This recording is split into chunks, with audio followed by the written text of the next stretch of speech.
programa Luz do Ensino, um programa que vai falar de educação, tudo sobre educação. Vamos ter vários assuntos que vão levar vocês à educação do passado, do presente e do que nós esperamos no futuro. Não só a educação da escola, mas a educação do lar, a educação da família, a educação, quem sabe, também religiosa, né? Que nós tanto recebemos quando nós vamos para um local religioso. A educação que nos faz crescer como pessoas, a educação que nos faz crescer como família e a educação que nos faz crescer como nação. Então, o programa Luz do Ensino, ele vem para contribuir com todos aqueles que têm interesse na educação de seus filhos, da sua família, do seu bairro e também do nosso país.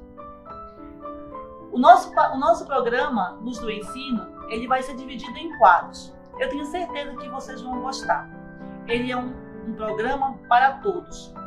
Mas antes, eu quero agradecer primeiramente a Deus por Ele estar nos dando essa oportunidade de levar até vocês um assunto que é de interesse de todos. Um assunto que será abordado por várias pessoas que têm conhecimento do assunto e também daqueles que têm interesse pelo assunto.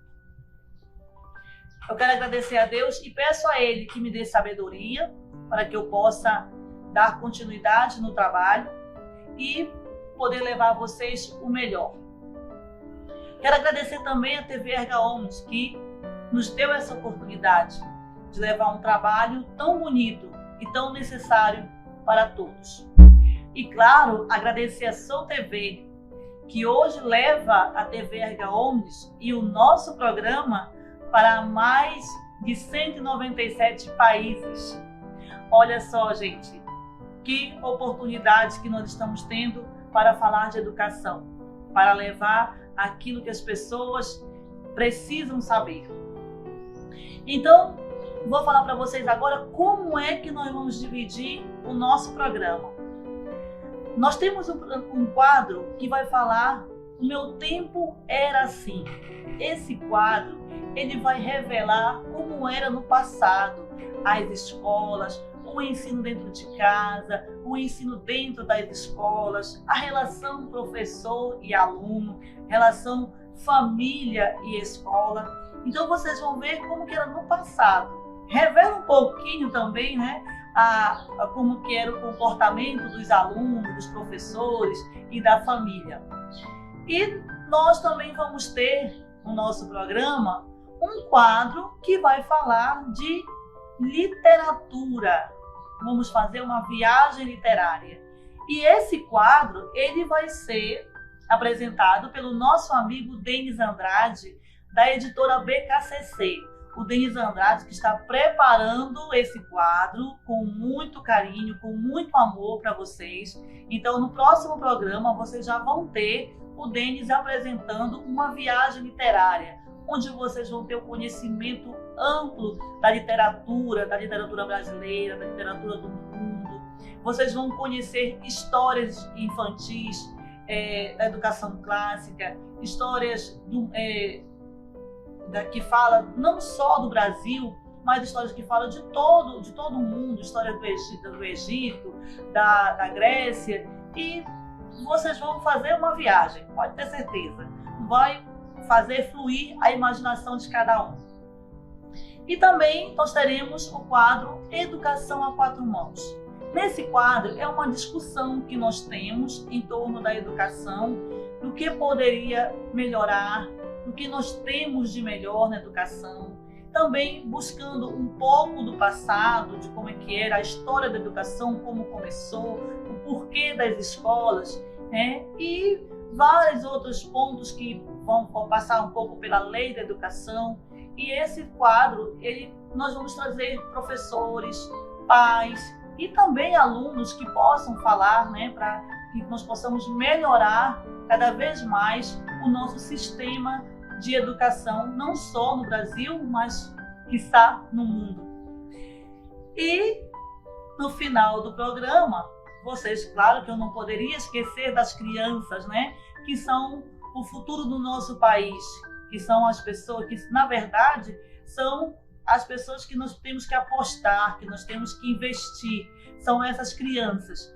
Então, as crianças vão ter para elas, no nosso programa Luz do Ensino, nós vamos ter um quadro de história infantil. Histórias que nós vamos resgatar para que vocês possam ouvi-las, aprender com as histórias. E são histórias do agrado de todos, certo?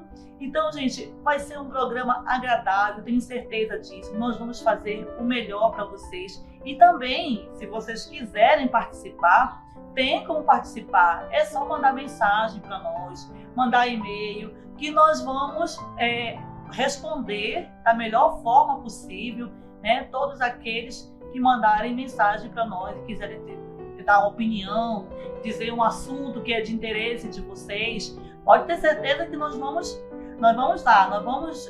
estar sempre atentos a cada e-mail, a cada mensagem e a cada telespectador. Bom, eu espero que vocês estejam conosco sempre. O programa vai ser passado sempre aos sábados, às 20 horas. Então, vocês estão convidados para tirar um tempinho. Vocês vão ver que é um programa agradabilíssimo, que vocês podem reunir toda a família, colocar no sofá e todo mundo vai poder assistir o programa, certo? Então, agora eu vou dizer para vocês que logo depois do nosso intervalo, nós vamos ter a apresentação dos devidos quadros que já falei para vocês, tá certo? Então, nós voltamos logo depois do nosso comercial.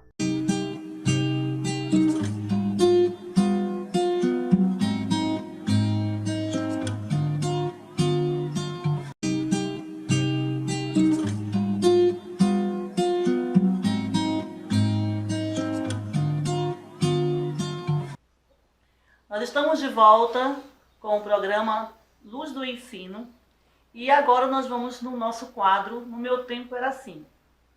A nossa convidada é a Cleuma Pinheiro e ela vai nos contar como era no seu tempo de estudante. Mas primeiramente eu quero agradecer por você ter vindo aqui conosco, por ter aceito o nosso convite. E muito obrigada mesmo por você se dispor a falar do seu passado, né? Porque é mais difícil quando a gente vai falar um pouco do passado da gente, às vezes fala um pouco sobre a nossa idade, né? Vocês nem vão prestar revela, atenção, né? revela um pouquinho a nossa idade, mas isso daí fica para a próxima. Cleuma, então me diz, conta para nós, conta para os telespectadores, como é que era no seu tempo de estudante? Como é que tudo começou na sua vida escolar? Então, boa tarde. Eu não sei que horário que vai passar o programa, mas é um prazer estar aqui com vocês, dividir um pouquinho da minha experiência. Bom, no meu tempo, Carmen, era assim. Na escola, primeiro eu tinha uma vontade enorme de ir para a escola quando eu era pequena. Eu via minha irmã, que era um pouquinho mais velha, ia para a escola, eu ficava com vontade, nossa, quando será a minha vez? E quando eu fui, eu aproveitei bastante. Você foi com quantos anos para a escola? Eu fui, eu acho que eu tinha, não vou lembrar, tá, gente? Mas vou chutar aqui.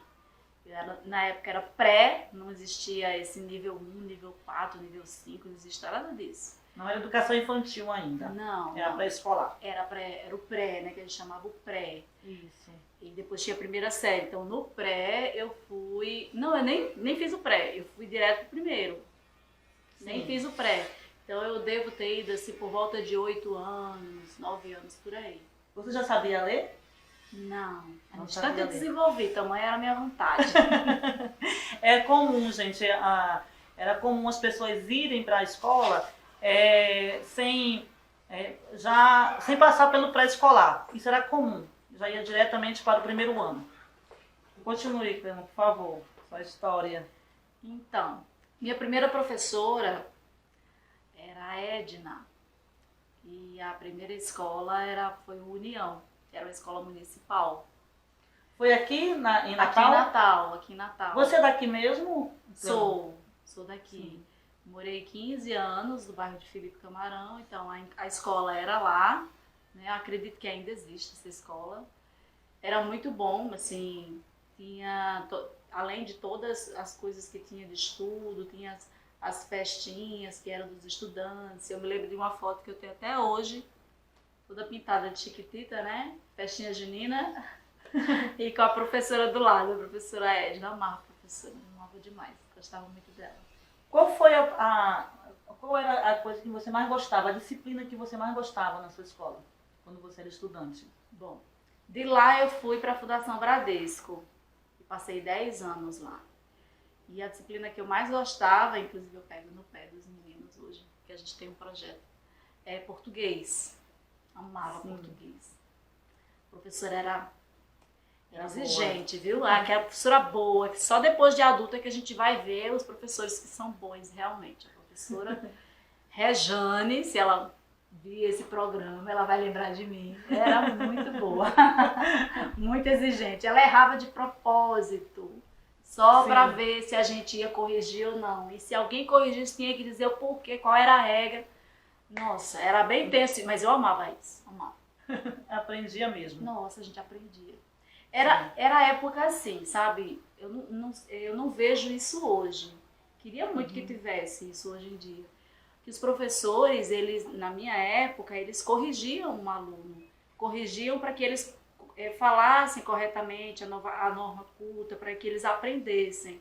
Então, era corrigido tanto em casa, porque a gente era corrigido em casa, como era corrigido na escola. Não tinha essa, dizia, tão bonitinho ele falar assim, ou, né, vamos falar assim também, né, porque hoje o menino fala muito, nós vai, né. Isso. Não tem a concordância, né, concordância verbal. E eu vejo que não é muito exigido isso em escola. Na minha época era exigido demais. E assim, as pessoas da minha idade, tá, gente, não sou muito velha, eu tenho 15, mas as pessoas da minha idade falam que estudaram comigo, pegaram essa professora e pegaram professores assim, falam muito bem. E não é aquela coisa chata que todo mundo fala de uma forma muito rebuscada, não, é a norma culta, simples de ser falado, de ser entendido. Certo. Você falou da questão dos seus pais lhe chamarem a atenção também quando em casa. Sim. E como é que era essa relação entre família e escola? Conta pra nós. Então, desde a primeira escola, sempre a minha mãe se manteve muito presente, era mais a minha mãe, né? Porque meu pai passava o tempo todo trabalhando, às vezes ele viajava para o interior para fazer trabalhos, mas a minha mãe, ela sempre estava na escola da gente, em reuniões que tinha, quando tinha as festinhas que envolviam os estudantes, os pais também estavam presentes, quando tinham apresentações, porque a gente desenvolvia muito com apresentações teatrais, né? Apresentações de dança, os pais também estavam presentes. A escola era muito aberta aos pais, os pais eram bem participativos. Certo. A tua escola já era uma escola, digamos, tecnologicamente mais avançada ou não tinha nada de tecnologia? Ela só, não, assim, vamos dizer assim, já tinha computador, tinha alguma coisa assim em relação à informática? Vou entregar a minha idade. É assim, eu tive na Fundação Bradesco datilografia. Mas a época era a máquina que a gente tinha a da vez. Mas aí depois foi avançando, teve o computador, sou da época de MS-2. Mas a gente fazia cursos na escola, eram cursos de noções básicas mesmo. Tinha uma coisa na minha escola, Carmen, que eu queria muito ver hoje nas escolas, que era o seguinte: a gente tinha noção, as crianças, os alunos eram incentivados a fazer algum tipo de atividade profissional. Por exemplo, eu ajudei um dentista, eu poderia ser uma técnica de dentista, por exemplo, né? Que eu ajudava o dentista, passei muito tempo ajudando o dentista, e isso valia Então tinha na sua escola tratamento dentário? Tinha dentista, tinha médico, a Fundação Bradesco era bem preocupada. Depois ele tirou o médico e só o dentista. Aí eu ajudava o dentista a fazer o bochecho matinal com as crianças, né? Bochecho com flúor. Também ajudei na cozinha. Então, assim, algumas atividades que também eram realizadas em casa eram incentivadas na escola a serem realizadas também. Sim. Por isso que tinha essa parceria escola e casa. Nessa época, qual era a sua série? Então, você lembra? Isso aí foi a partir da 6ª série. Então, já era mais grandinha. Na época ainda era 2º grau ou já era ensino Não, fundamental? gente, é 6ª série. Sei que hoje é 7º ano. 7º ano, isso. Era 6ª série, 6ª A. Eu era da turma A. Você tinha programa de saúde, então, no caso, o odontológico fazia parte do programa de saúde? Fazia. Práticas do lar? Práticas do lar. Na escola, a gente, por ter dentista, a gente não podia chupar bala. Sim. Não podia chupar chiclete. Bala, nessa época, tinha um sabor que você não tem noção. Não tem o sabor que tinha hoje, não. Porque é proibido, né? Chupava escondido. Sim. Né?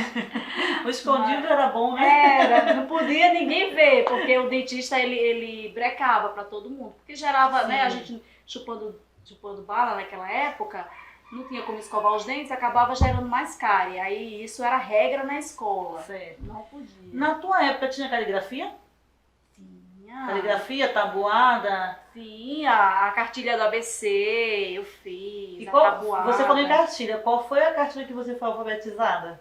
Gente, eu só lembro essa, eu não sei se é esse o nome, mas é a do ABC que a gente... Cartilha do ABC. E o caderno de caligrafia, a gente ia todo ano, a gente recebia um caderno de caligrafia. Vocês recebiam da escola? A gente recebia da escola, todos recebiam, meninos e meninas. Todo mundo tinha que se preocupar com a letra. A gente tinha um horário para fazer aquilo, entregava a professora, né, que é sempre a professora de português. E isso era do 1º ao 5º ano. Depois a gente não fazia mais caligrafia. Certo.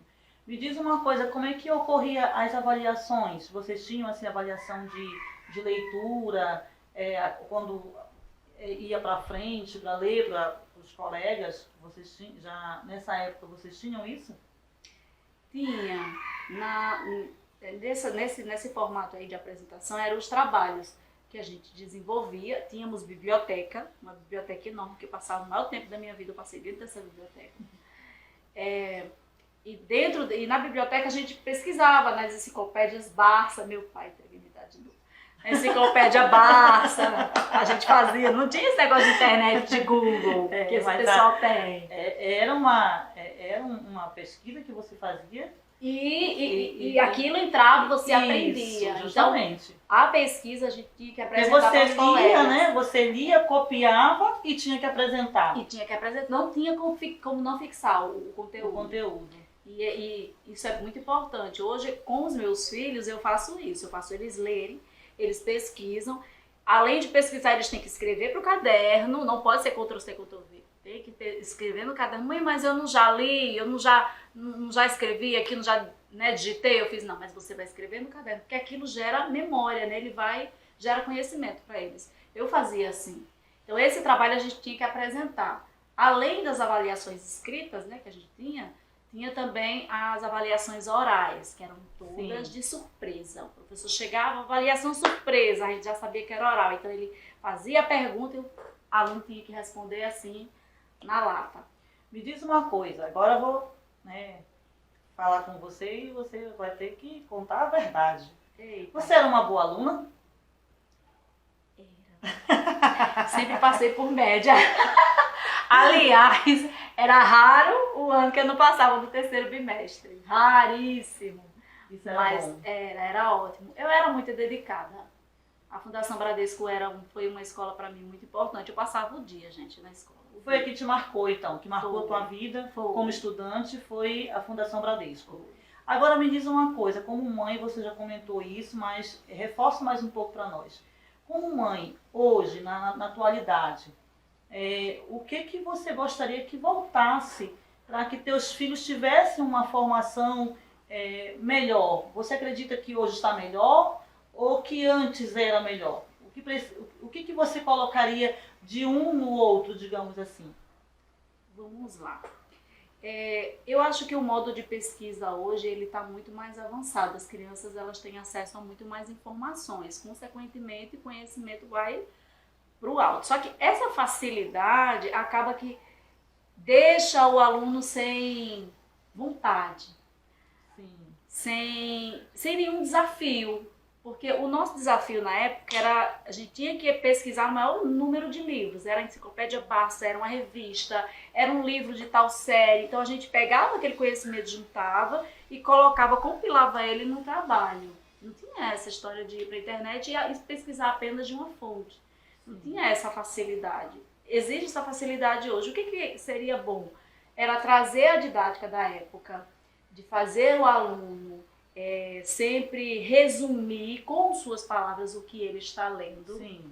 Mas isso de modo orientado, seja em casa, seja na escola. Porque se você deixa o aluno solto, ele vai colar. Ele só vai fazer copiar e colar. Porque a mente sempre procura o que é mais fácil. É para mim, é pro meu filho. A gente sempre vai procurar o que é mais fácil e o que é mais econômico. Então a gente tem que fazer esse exercício de colocar o aluno para escrever. Os meninos escrevem muito pouco, leem muito pouco, consequentemente escrevem muito mal e falam mal também. Isso é devido a essa falta de prática, né? Que a gente teve muito na nossa época e que hoje não tem mais. E outra era que os professores voltassem a ter aquela preocupação de antes, de chegar para o seu aluno e dizer como é que se fala, aí, sabe, aquela correção, que pra mim, tem aquela história, porque isso vai humilhar. Eu não me senti humilhada nunca, quando eu era corrigida. Hoje, como adulta, eu tenho a maturidade de encarar aquilo como sendo uma coisa boa. E a gente tem que colocar o aluno para ser um adulto, não para continuar sendo uma criança. Fortalecia, né? Deixava a criança mais forte, com mais coragem de ir para frente. E eu acredito assim, agora eu vou entrar um pouquinho nessa questão, porque como professora eu não aguentei, né? Então, a gente não aguenta quando é professora. Então eu vejo assim que muitas vezes as crianças parecem que elas têm medo de apostar, de fazer alguma coisa. De se expressar. Porque são tímidas, né? São mais inseguras do que antes. Isso. Não é não? Isso, exatamente. Essa segurança era passada pelo ensino. Hoje, os meninos conversam, mas na frente de um adulto, eles já ficam mais assim, mais retrancados. Se eu falar alguma besteira. Mas as crianças daquela época, não. Elas eram corrigidas e quando elas falavam a mesma coisa depois, no outro momento, elas já falavam com toda a confiança. Isso gera confiança. Corrigir o aluno gera confiança, não gera humilhação, na minha opinião, né? Até porque quem tem que corrigir é o professor, né? E o pai. Né? Porque você se sentir corrigido na rua, aí geralmente é aquela pergunta, você não aprendeu na escola essas coisas não, não é não? Sempre falo isso. A culpa é sempre da escola. Tu não tá na escola, não? Isso mesmo. Desse jeito. Me diz uma coisa, o que você, para nós encerrarmos a nossa conversa, infelizmente, né? Tem que encerrar porque nós falamos do nosso passado, é bom demais porque nos traz coisas que nos fazem repensar a nossa postura, que fazem ver o que pode melhorar, o que nós podemos melhorar como pessoas e também como profissionais na área da educação. Como mãe, o que você hoje espera da escola, nessa questão da formação humana do aluno? Você acredita que existe esse trabalho de dar continuidade ao que a família faz em casa? Ou tem muito conteúdo? O que você acha, o que você vê que está faltando na escola? Bom, os meus filhos já foram de rede pública, hoje são de rede privada, então eu posso opinar pelos dois lados, né? Tenho essa experiência dos dois lados. O que a gente ensina em casa, bom, eu ensino tudo o que eu aprendi, que foi de bom, eu ensino e eu passo para o meu filho. E eu acredito que ensinar o respeito ao professor, ensinar o respeito aos mais velhos, a educação religiosa, compete aos pais, toda essa coisa ela tem que ser respeitada quando chega na escola. E o que eu percebo hoje é que não é respeitado. O professor, ele tende a passar a visão dele para o aluno. não entendendo que este aluno, cada um tem uma realidade diferente em casa, tem uma educação diferente em casa. Isso precisa ser respeitado em sala de aula. Sobre a educação, sobre o conteúdo, eu acho que, falam muito sobre a atualidade, sobre o que está acontecendo, mas o básico mesmo, que sustenta, né, o que vai dar àquele aluno uma base para o futuro, para futuras séries, está sendo negligenciado. Então, estão colocando muito modismo nas escolas. Eu tive outro dia que interferi, infelizmente, na aula do meu filho, porque o professor viu uma aluna de 12 anos conversando dentro de sala de aula, falando mal dos pais, né? Ela não estava elogiando, ela realmente estava falando mal, como se ela fosse a única perfeita e os pais e os irmãos fossem todos diferentes, né, vamos dizer assim, que era todo mundo machista na casa dela, aí falou outras coisas também. E o professor, ao invés de fortalecer a família nesse momento, porque ele teve a oportunidade de fazer isso, não. Ele fortaleceu o argumento da aluna de 12 anos que não tem experiência de vida nenhuma.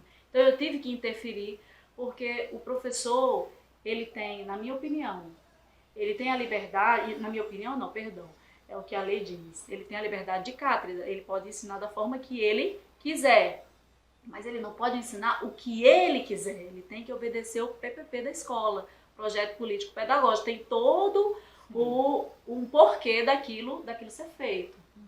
Mas eles escorregam muito, eles fogem muito disso. Hoje está sendo assim, infelizmente.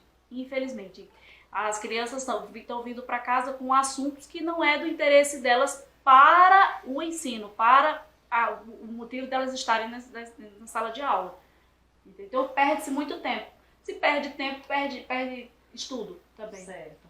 Então me diz uma coisa, eu vejo assim que no que você falou, a impressão que tem é que nós estamos vendo escola e família muito afastadas. Nós vamos ter um quadro, nós temos um quadro no programa que vai tratar justamente disso, de direitos e deveres.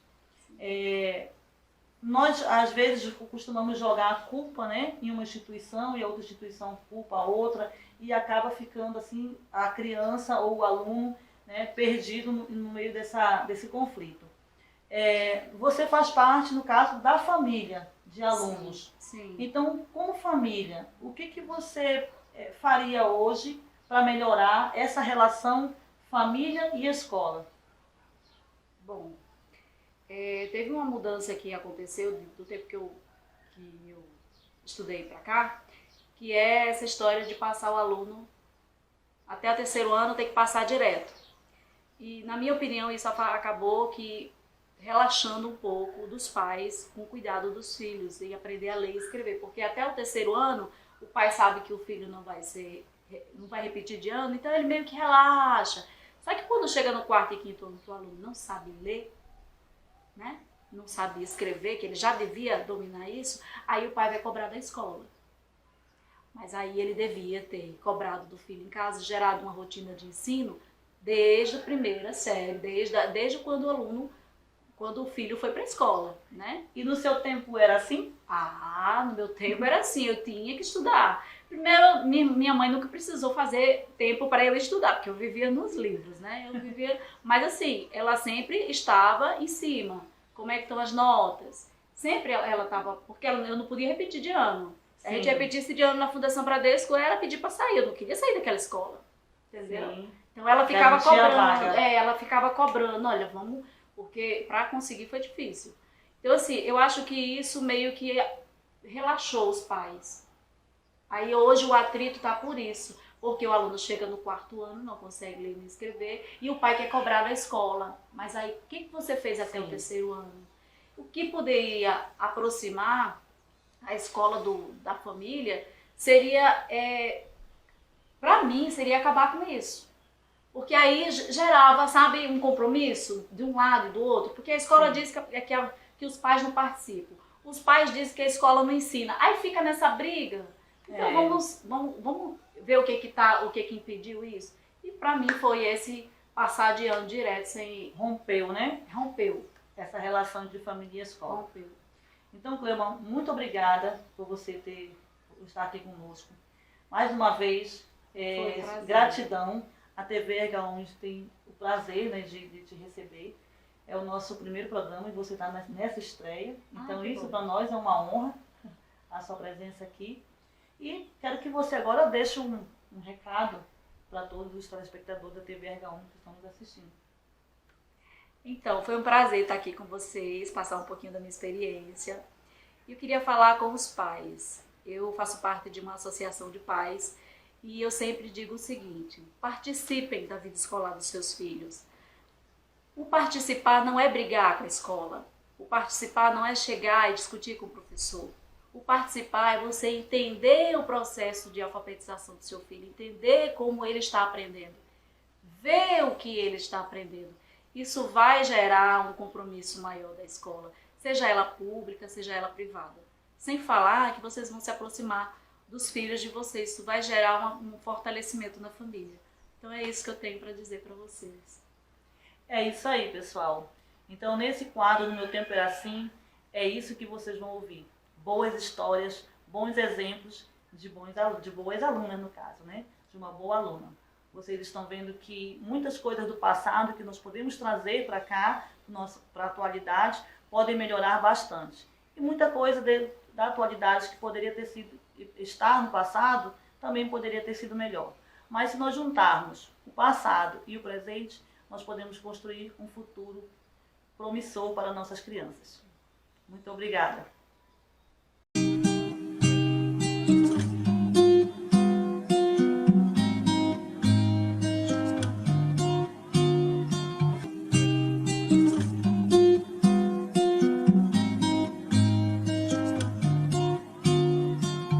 Estamos de volta do nosso intervalo comercial e agora nós vamos para mais um quadro do nosso programa Luz do Ensino, Educação a Quatro Mãos. E hoje nós temos a nossa convidada, Érica Sena. Érica, por favor, fale conosco a sua profissão, se apresente para nós, por favor. Bom, eu me chamo Érica Daniele Gomes de Sena, alguns me chamam de Érica, outros me chamam de Érica Sena, e assim, eu deixo à vontade. Raramente as pessoas me chamam de Daniele. Eu sou servidora pública aqui do município de Natal, tá? No estado do Rio Grande do Norte, há 17 anos, tá certo? E atuo como professora, tá? Estou assim, no ramo da educação há 17 anos. Tenho aprendido muito, bastante, tá? Sou formada em pedagogia pela Universidade Federal do Rio Grande do Norte e eu tenho pós-graduação em neuropsicopedagogia. Então, para mim, é um prazer, é uma honra, é uma satisfação fazer parte deste quadro, deste momento e colaborar e contribuir neste pequeno bate-papo com você, Carmen, e com os quem estiverem nos assistindo. Obrigada, Érica. Obrigada por aceitar o convite. Diga uma coisa, você leciona para educação, para o ensino fundamental, médio ou educação infantil? Bom, eu faço parte da educação básica, tá certo? Ensino fundamental 1, tá? Geralmente eu ensino entre dos primeiros aos quintos anos de escolaridade. E este ano a minha turminha é do 4º ano, tá? E estamos finalizando, né, o calendário de 2021 agora em 2022. Nesse finalzinho de janeiro finalizaremos. Ok. Então, Érica, nós estamos no quadro Educação a Quatro Mãos, para que nós possamos falar da família, da escola e da função de cada um. Então, nós sabemos, Érica, que no contexto histórico, 3 instituições sempre foram muito importantes na formação humana, que era a família, igreja e a escola. Os ensinos dos valores iniciavam geralmente na família e depois dava continuidade na escola e na igreja concomitantemente, né? Porém, atualmente, nós estamos vendo que essas 3 instituições elas têm estado separadas, digamos que enfraquecidas quanto às suas funções. Então, eu quero te perguntar, Érica, me permita, né, professora Érica, qual o motivo para que ocorresse para que ocorresse essa desagregação? Na sua opinião, por que está acontecendo isso? Bom, sempre as pessoas ficam com aquela conversa, aquele diálogo. O que surgiu primeiro? Família, se foi a igreja, igreja ou família, enfim. O importante é que as duas principais instituições é a família e a igreja, tá? E a escola, ela vai ser parte de quê? Da extensão. Então, o que eu vejo, o que acontece é o seguinte: na igreja, a gente aprende o quê? A educação da catequese, são os ensinamentos, né? Então, em cada igreja, ela vai ter a sua catequese, ela vai ter o seu ensinamento de acordo com os valores. E não é o que não que divide, é o que possa unir. A família é o que? É a educação familiar, que ela vai ter a base, certo? Desta catequese, com a igreja. E essas duas, elas vão estar o quê? Existe o ser humano, existe aquele indivíduo, que ele vai o quê? Ele vai estar dentro da escola, inserido dentro da escola, que ela tem um objetivo, que é a questão do ser cidadão, a prática da cidadania, e dentro dessa prática, a questão dos valores. Então, o que é que ocorre essa separação? Muitas vezes é pela própria falta de compreensão, de entendimento. O que qual é o lugar, né? Então, qual é o lugar da igreja? Qual é o lugar que aquele indivíduo, aquele ser humano, eles faz parte dentro da família, para se chegar o quê? Até a escola, né? Então, a igreja, enquanto lugar histórico, porque ele traz uma história, a família também é um lugar histórico, tá certo? E a escola também. A igreja é um lugar teológico, porque ela traz toda aquela mística, toda a questão da própria espiritualidade de cada indivíduo, né? Cada indivíduo que busca a sua espiritualidade. E a família, ela une-se junto a isso, né? Dentro dessa perspectiva. E leio o quê? Quando o indivíduo chega à escola, ele traz isso, ele já traz seus valores. E qual seria o papel da escola nessa perspectiva? É a questão de escolarizar, é a própria escolarização, né, do indivíduo. Só que aí entra o papel da família. Ele vai o que? Ele vai fazer o acompanhamento, ele vai verificar como é a forma que é trabalhado, vem a questão da escuta, vem a questão do diálogo, de ouvir os participantes, porque quando a família, igreja, elas estão buscando essa sintonia, dentro da vida do indivíduo, dentro da escola, por exemplo, então, o que é que vai ocorrer dentro dessa sintonia? Vai ocorrer o entendimento e a compreensão do papel de cada um ali, tá? Buscando essa compreensão. Então, eu acredito que essa separação é por causa da falta, muitas vezes, de entendimento, de compreensão, né? Qual é o meu lugar? Como é que é essa questão desse lugar? E a escola como lugar de quê? Também de valores, desenvolvimento, ainda mais dos valores que vêm da família e da igreja. Sem algo que não é imposto, porque cada ser humano ele tem os seus valores. E dentro disto vem a questão da ética, vem a questão da moral. Tá? Certo, professora, obrigada. Por nada. Aí eu lhe pergunto, a escola, o que pode ter causado essa, digamos, essa distorção de função? Por essa falta de conhecimento, por essa falta de entendimento, algo mais pode ter interferido? Sim, dessa separação, esse distanciamento entre família e escola, é isso? Sim, isso. Pronto, então Porque vamos lá. Então, assim. a senhora explicou, né? A senhora explicou a função de cada um, perfeito, né? Excelente a sua aula. Agora eu lhe pergunto, o porquê, né? Algo mais veio interferir nessa relação entre família e escola, fazendo com que elas se perdessem quanto às suas funções? Pronto, o que é que eu tenho percebido, né, durante essa minha caminhada há 17 anos de escola, esse distanciamento. Carmen, eu sei que você é professora, certo? O que eu percebo, um dos pontos é algo tão simples de exercitar, que é a escuta.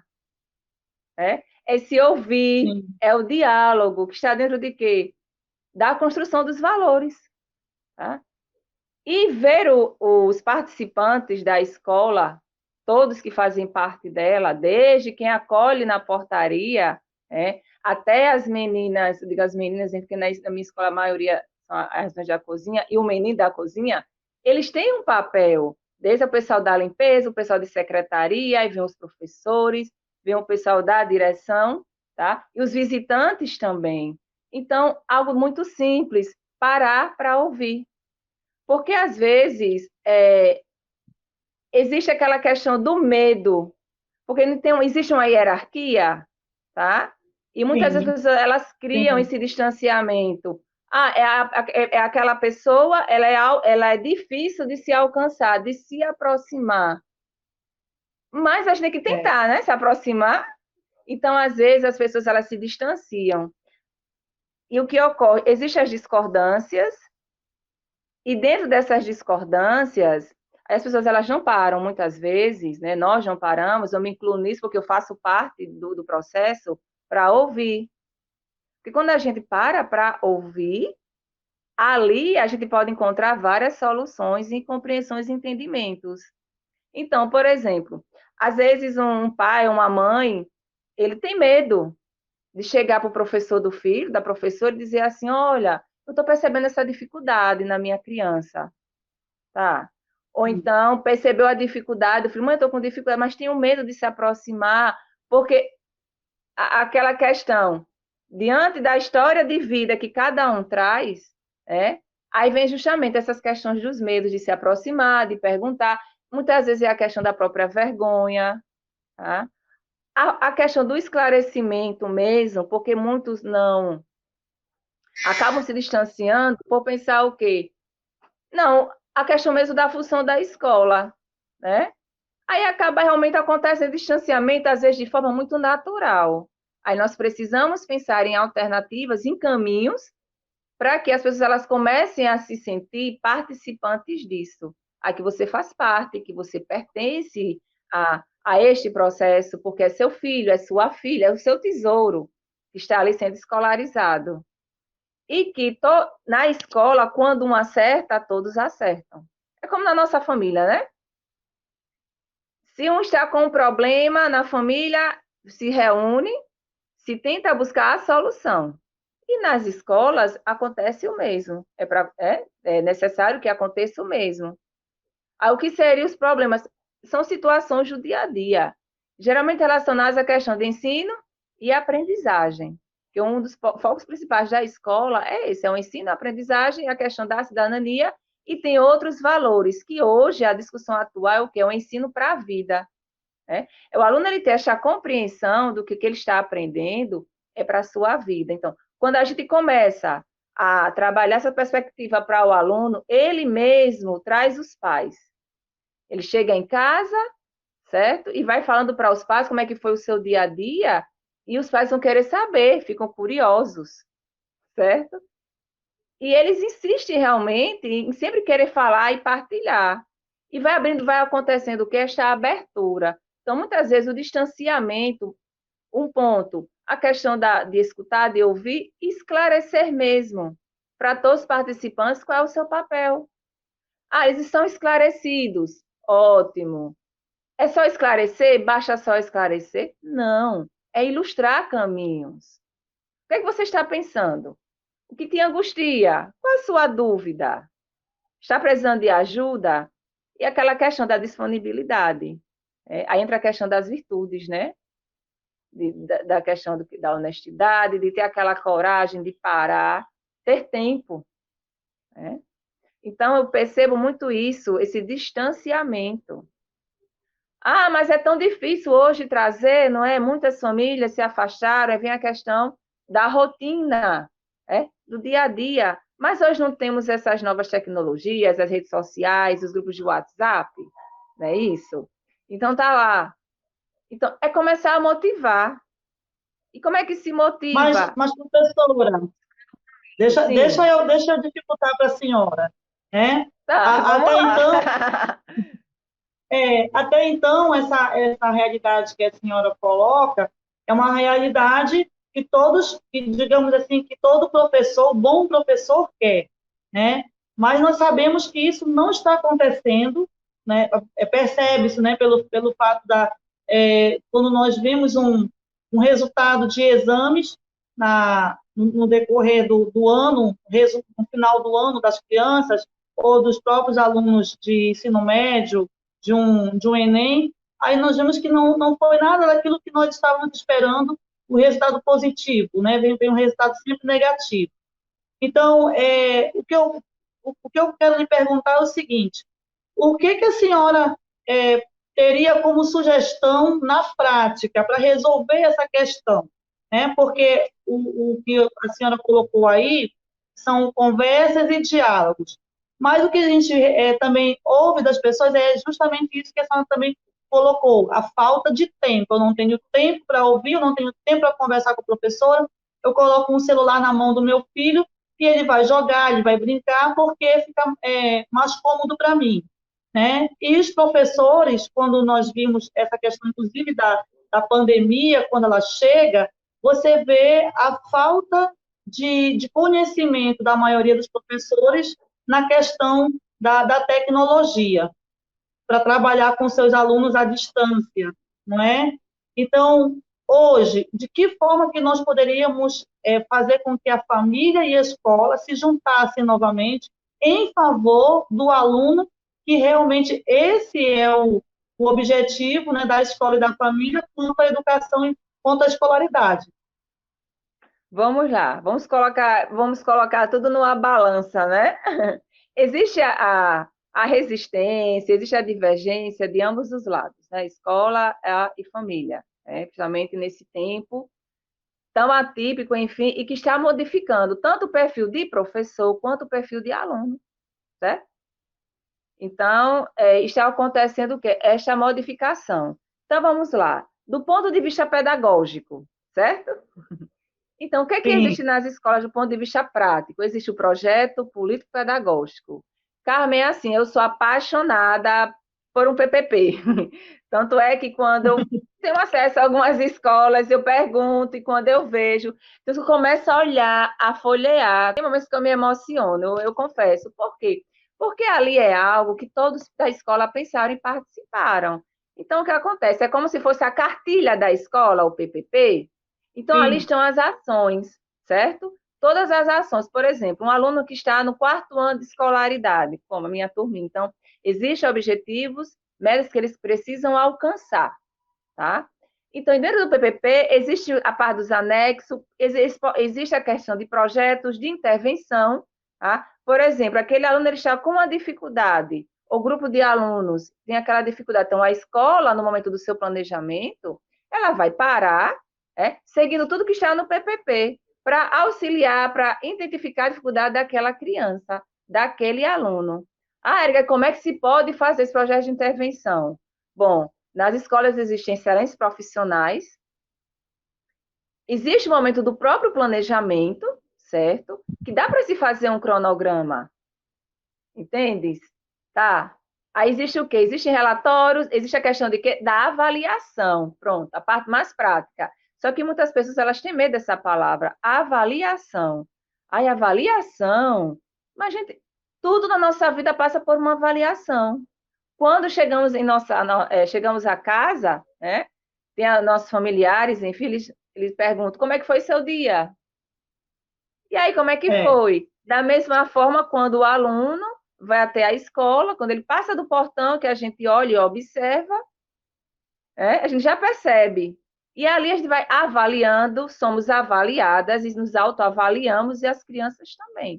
Claro que a gente não vai chegar com essa compreensão, né? Olha, vocês vão se autoavaliar. Não, eles mesmos trazem esses indícios e a gente também. A gente não fica dizendo, estou me autoavaliando. Estou avaliando você. Não, não precisa, sabe? Não precisa. Então, o projeto político-pedagógico, ele traz tudo isso. Então, a escola, vamos supor, existe o conselho escolar, que tem a representatividade, que é outra paixão minha, o conselho escolar, tá certo? Eu sou encantada com a participação dos pais e dos alunos no conselho escolar. Então, assim, cada um dá sua contribuição, sua colaboração. pode se organizar em grupos temáticos, tá? Para organizar os capítulos do projeto pedagógico. Aí existem os profissionais da escola mais voltados, né? Os que dominam mais essa parte das disciplinas, a questão da metodologia, certo? O referencial. E a cada 2 anos vai se fazendo o quê? Uma atualização. De que forma? Fica lá, né? Como cartilha do planejamento, tá? E vai se acompanhando. Então, assim, o projeto pedagógico, ele traz a essência da escola, tá? E ele aponta os caminhos do ensino e da aprendizagem, a questão de intervenções, mediação de conflitos também, tá? Então, se trabalha muito isso. Então, do ponto prático, o que eu percebo é justamente isso. As pessoas, elas param para ouvir, elas se sentam. Então, o que é que a gente tem na escola? Poxa, a gente tem tanta coisa na escola, temos vários livros, né? Temos as salas, tem o computador, tem a internet, enfim. O que é que está faltando, não é? Tem todo esse recurso. Gente, é só se sentar. É sentar e, assim, vamos tentar colocar em prática? Ah, mas aí é muita gente. Então, Vai fazendo aos poucos, colocando aos poucos, então por seria, exemplo. professora, questão de boa vontade por parte dos profissionais, por parte da família, para colocar todo esse desejo em prática, esse desejo que está ali bonito, escrito no PPP, né, no projeto político-pedagógico. Isso. Então, Só explicando para quem está nos ouvindo, sim, professora, o sim. projeto político-pedagógico, né, ele é feito para explicar o que vai acontecer desde o início do ano até o final, né? Todos os passos que a escola vai seguir. E é isso que eu estou questionando com a professora, né? É um projeto, é o planejamento, né? O projeto pedagógico é o planejamento da escola, planejamento anual da escola. Então, aí eu lhe pergunto, existe boa vontade para colocar em prática esse projeto político-pedagógico nas escolas? Vamos lá. O que é que eu tenho percebido, não é? Em algumas realidades, enfim. Eu acredito, é a questão mesmo de esclarecer mais para as pessoas. Eu não digo tanto o corpo pedagógico da escola em si, mas para as famílias, certo? Para elas compreender o que é, poxa, o que seria isso? É algo tão importante. Então, e ela esclarecendo, sim, aí vem, porque a gente só não participa daquilo que a gente não conhece, não é? Se tem algo que eu não conheço, eu não sei, então eu preciso participar para conhecer. Então, as pessoas falam muito da questão da participação. Então, temos que motivar, de alguma forma, tá? Essa participação mesmo. E tem muitos pais, professores também, que eles querem, pessoas também da escola, que eles querem, sim, um projeto pedagógico, sabe? Que realmente, porque a gente escuta muito assim, ainda está em andamento. Existe, mas falta ser atualizado. Não tem bicho de 7 cabeças. Não tem, sabe? E, de repente, como sugestão, né? Já que eu gosto muito de focar só mais nas soluções, certo? O que seria, por exemplo, se dividiria, né? Se organizaria na escola no dia de sábado, um seminário. Faz o convite, divulga, sabe? Motiva, chama, faz aquele movimento e deixa livre para quem quer participar. E vai conversando também no boca a boca. Olha, vai ter um seminário, ou então vai ter uma conversa, um bate-papo sobre o PPP. Tem a ver com ensino e aprendizagem do seu filho. Olha, aluno, tem a ver com você. Ó, tirar as dúvidas, vocês vão poder pegar o microfone e falar. Agora, Carmen, nós temos que ter a humildade, todos nós, né? Sempre exercitar isso. A humildade, a serenidade, a ternura, por quê? Quando a gente dar voz ao nosso próximo, ele vai expor seus sentimentos, vai expor suas emoções, e ali a gente vai sentir, por trás daquilo, às vezes, um pedido de socorro, uma fragilidade emocional. E nós precisamos o quê? Dentro dessa perspectiva, permite-se a fala, não se corta, né? Aí tem que ter pessoas para ter esse olhar para acalmar os ânimos. Porque às vezes as pessoas levam questões para o lado pessoal, aí saem do foco, elas trazem algumas situações da sua vida, gatilhos são ativados, certo? Então, assim, então faz o seminário. Aí, né, depois desse seminário, a gente vê um momento, não precisa ser muito extenso, não, sabe? Acho que 2 horas, 3 horas, enfim. É porque eu sou muito, muito otimista. E, assim, é algo assim que me mexe comigo. Então, organizaria esse seminário, movimentando a comunidade, enfim, sabe? Em seguida, faria uma partilha em grupos sobre tudo sobre o que seria o PPP. Esse primeiro momento, vamos conhecer o que é o PPP. Ah, precisa trazer algum especialista? Não, gente, as professoras da escola, sabe? Se disponibilizam. Poxa, eu posso falar sobre essa parte? Ah, eu posso falar sobre essa. E todo mundo iria para... Tem as salas, né, de aula? Cada um iria para as suas salas. Acho que houve.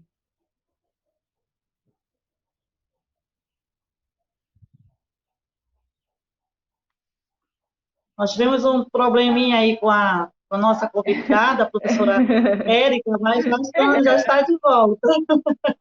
Pronto, eu vou voltar, que agora voltar o pendrive, né? Na minha época era disquete, agora é o pendrive. Acho que nem mais pendrive, né? Cabo de USB. É, tipo isso. É, Organizaria um seminário, com as pessoas da escola, elas se disponibilizariam, tá? Sim, gente, é aquele olhar. Ah, mas aí, é um sábado. Gente, quando a gente quer, as coisas acontecem. A gente se disponibiliza. Ah, eu posso participar, eu não posso ficar a manhã toda, mas eu posso contribuir no início, certo? Ah, eu posso contribuir só no momento da discussão, da partilha, não queria chamar de discussão, da partilha ali nas salas, né, com os grupos, sobre conhecendo o PPP, sabe? Porque cada um tem o seu tempo, enfim, então é algo assim que é voluntário mesmo, sabe? E é o bacana, porque aí você pega com gosto, sabe? Eu vejo dessa forma. Então, assim, aí depois marcariam-se um outro momento, né? Aí sim, que seria com o corpo docente da escola, com direção, tá? Os funcionários quisessem também participar, estaria aberto, né? Para ver essa parte justamente de conteúdos, dos componentes curriculares, né? Que antes eram as matérias e agora são componentes curriculares, quais são os objetivos. E aí já ia o quê? Delimitando. Veria pessoas para digitar, seria tipo assim, os relatores, certo? Incentivaria sim. também os pais a participar desse momento. Alguns alunos também, tá entendendo? Por isso que é algo em conjunto. Quando tivesse pronto, ó, gente, tá pronto. Aí faria um outro momento, tá aqui, ó. O resultado de todo o nosso empenho, todo o nosso esforço, é isso aqui. E como foi algo que foi todo mundo que fez, a gente tem aquela característica de pertença. Eu vou cuidar, eu vou zelar, eu vou fazer que aconteça. É, é Então, assim, do ponto verdade. de vista E prático, como cobra, né? sugestão, E cobra de. né, seria isso, né? Então, assim, cada um tentaria dar a sua contribuição, entendeu? Aí sim, vai ter o SAEB. Poxa, gente, daqui a 2 anos é o SAEB, ou daqui a um ano, vamos Professora, pegar o PPP. explique, por favor, rapidamente o que significa SAEB, que é para quem está nos SAEB, ouvindo vamos lá. entender. Sim, tá. Que eu me empolgo tanto. Desculpem. Então, o Faz SAEB é o parte dos sistema, professores. faz parte, né? É o sistema de avaliação da educação básica, tá certo? Então, existem Sim. as avaliações com as séries iniciais e as séries finais. Então, existe a questão do processo de alfabetização, as crianças, tá? Primeiros, segundos anos, no SAEB. Está sendo agora acrescentado as crianças do terceiro ano e também existe dos quintos anos. Tá? E ocorria a cada Sim. 2 anos. Tá? E existe aí as propostas para que seja anual. Tá certo? Então, assim, se faz essa avaliação, porque todo mundo da escola é avaliado. Por exemplo, nós conseguimos, a escola que consegue uma nota boa, bacana no IDEB, toda a escola está de parabéns. Toda a escola. Se ela não conseguiu, poxa, onde é que podemos melhorar? Onde foi que nós erramos? Então, assim, a gente reconhecer as nossas fragilidades, enquanto profissionais, enquanto seres humanos, aí entra o quê? Aquelas relações. A minha relação consigo, minha relação com todos que estão ali, né, que fazem parte da escola. É isso? Então, na Aí vem verdade, de professor, está faltando colocar em prática tudo aquilo que é mostrado, digamos, em papel, em projetos, está faltando colocar em prática. Essa seria, digamos, uma das soluções dos nossos problemas, né? Porque os problemas nós já sabemos, né? O Luz do Ensino, o programa Luz do Ensino, ele vem justamente com esse objetivo, de não mostrar somente os problemas, mas também as soluções, né, as possíveis soluções. E quem melhor do que professores, pares de alunos que nós pretendemos convidá-los para que participem do programa e venha falar o que está sentindo, o que está sentindo que está faltando na sala de aula, o que está faltando para que a família e a escola venha se juntar novamente, porque a gente vê um passado não tão distante, parecia que essa relação era mais amigável, tinha mais afetividade entre professor e aluno, entre professores e par de alunos, até mesmo pelo respeito que havia com a pessoa do professor quando estava em sala de aula, né, ou mesmo fora da sala de aula. Então, assim, são tantas coisas que vêm complicando o bem-estar da escola em relação à sua função. E a senhora vem colocar, né, muito bem, por sinal, tantas coisas que poderiam ser resolvidas facilmente. O que precisaria? Somente um diálogo, somente a disponibilidade para trabalhar, né, para agir. Não só para falar, né, vamos fazer isso, vamos fazer aquilo, senão fica a história daquela da galinha, né, vamos debulhar o milho, vamos fazer o bolo, e ninguém vai, quando está tudo pronto, todo mundo quer comer o bolo, não é isso? Então, assim, justamente. a senhora a senhora está em sala de aula, está vivendo isso, essa problemática da educação, que infelizmente é um sistema complexo, que se nós pudéssemos, nós resolveríamos um estalar de dedo, mas tenho certeza que quem está lhe ouvindo, né, pode e foi tocado, né, por suas palavras, porque a senhora não somente explanou o assunto, o problema, mas também como mostrou soluções e, né, mostrou que é fácil colocar isso daí, né? A senhora fez um convite É para que assim, todo cara. mundo participe. Isso, exatamente. Então, o que acontece? Existe essa questão da relação, então.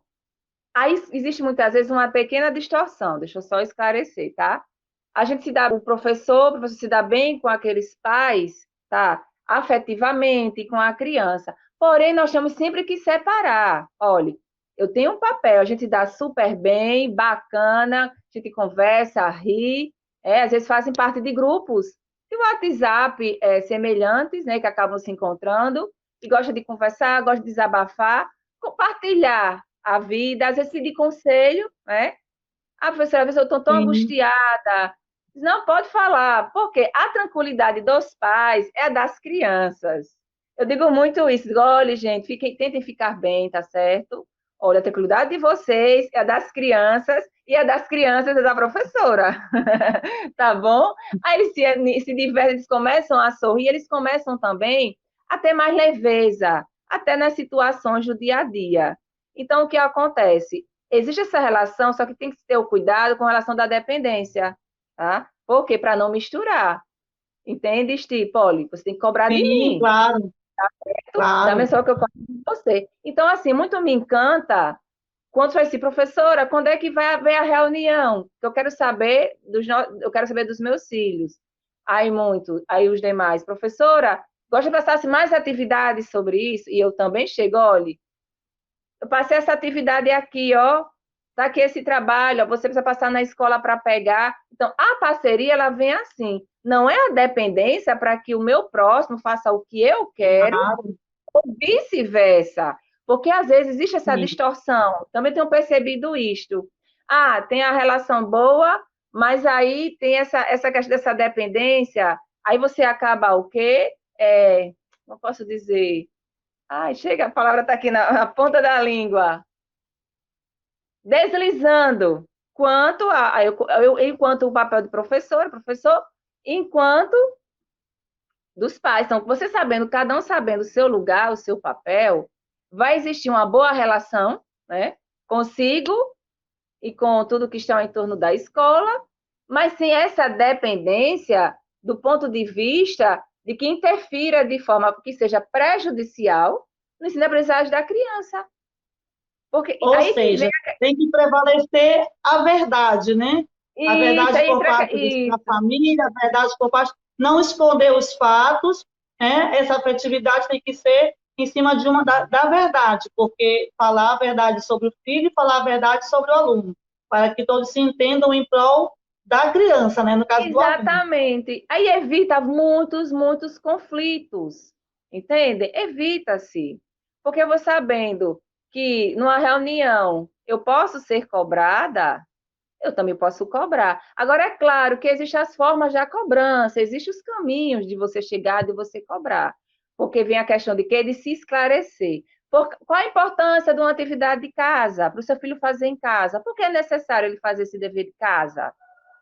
O que é que há por trás disto? Então, quando a criança ela leva a atividade para fazer em casa, ali ela vai ser ela e a atividade. Ela vai estar se autoavaliando, certo? Aí os pais vão estar ali observando se ela conseguiu fazer, o que não conseguiu. Quando ela volta para a escola, que vem o momento da correção, aí ela se autoavalia, a professora faz a avaliação do aluno, a professora também se avalia, se autoavalia, e os alunos também avaliam a professora. Então, aí vem justamente isso. Por isso que a questão da relação, de respeito, tá? Ela tem que prevalecer. Aí chega a questão de quê? Do exemplo. A pedagogia da ação com a pedagogia do exemplo. Se eu chego Tá e certo. desejo bom dia,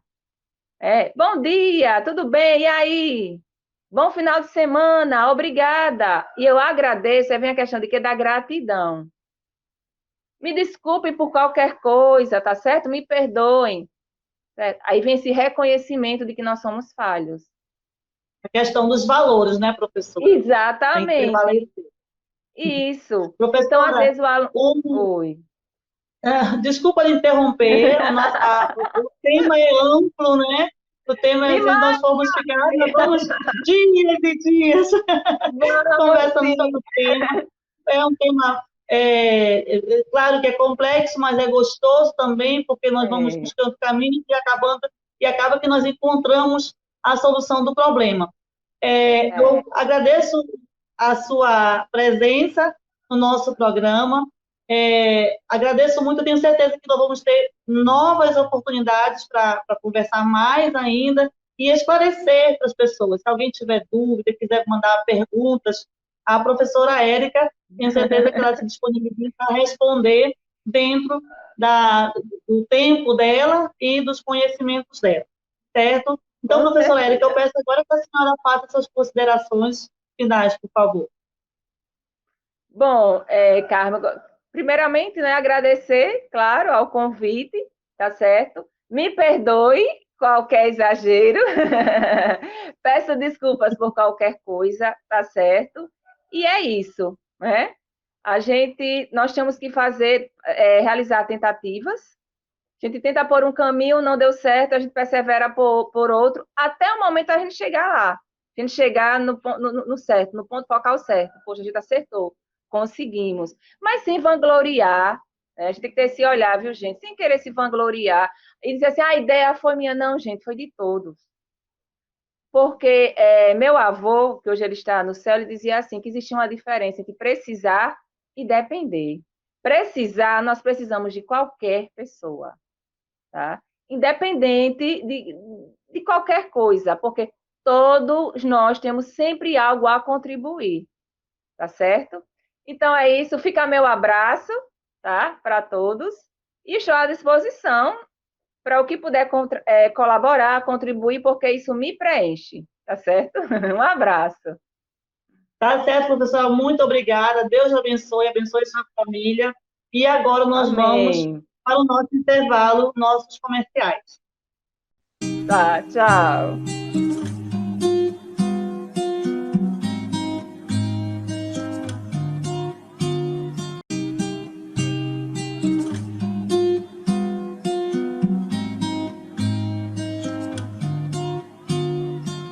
A cigarra e a formiga.